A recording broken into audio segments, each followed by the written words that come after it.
ইসলাম শুধুমাত্র আখিরাতের ফিকিরের কথাই বলছে, বিষয়টা এরকম না। বরং ইসলাম প্রত্যেকের ব্যক্তির যত্ন নেওয়ার ব্যাপারেও ইসলাম গুরুত্ব দিয়েছে। প্রত্যেকের হক আদায় করার কথা ইসলাম বলেছে।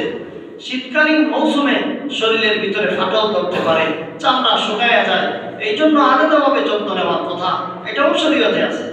শুধু শীতকালে না, সব মৌসুমেই শরীরের যত্ন নেওয়া, যে মৌসুমে যে পরিমাণ প্রয়োজন এই পরিমাণ যত্ন নেওয়া।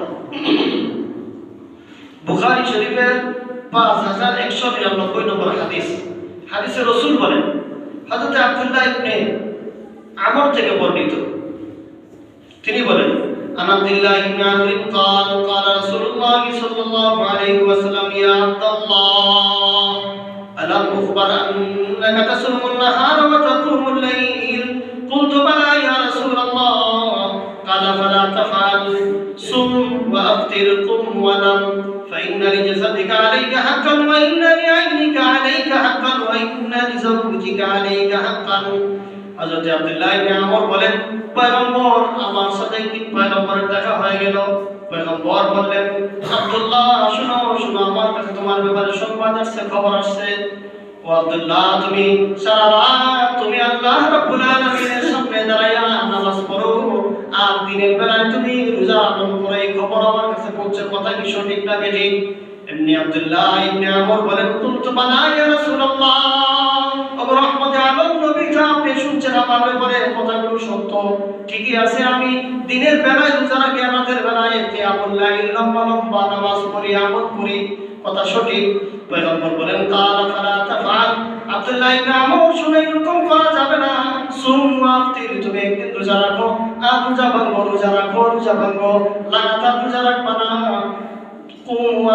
তুমি রাতের বেলায় কিছু অংশ ইবাদত করো, আর কিছু অংশ তুমি ঘুমাও, সারা রাত জেগে জেগে ইবাদত করবা না।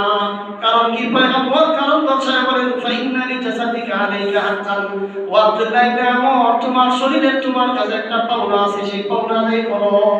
ওয়া ইন্না লিআইনিকা আলাইকা হাক্কান, তোমার চোখের একটা পাওনা আছে, তোমার চোখ ঘুমাইতে চায়, এই জন্য তোমার চোখের হক তুমি আদায় করো।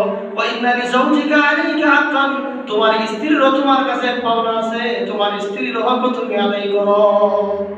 সুবহানাল্লাহ, ইসলাম কত সুন্দর!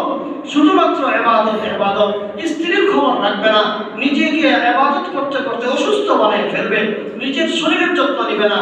ইসলাম এতটা জুলুম আর এতটা জজবাতি আচরণ করতে নিষেধ করেছে। রাসূল বলেছেন, তোমার চোখের হক তোমার উপর আছে, শরীরের হক আছে, এই জন্য তুমি কিছু সময় ঘুমাও, কিছু সময় ইবাদত করো, কিছুদিন একদিন রোজা রাখো, একদিন রোজা ভাঙো, লাগাতার রোজা রাখলে শরীর দুর্বল হবে। এই জন্য এইরকম আমল করতে রাসূল কারীম সাল্লাল্লাহু আলাইহি ওয়াসাল্লাম সাহাবীকে নিষেধ করেছেন।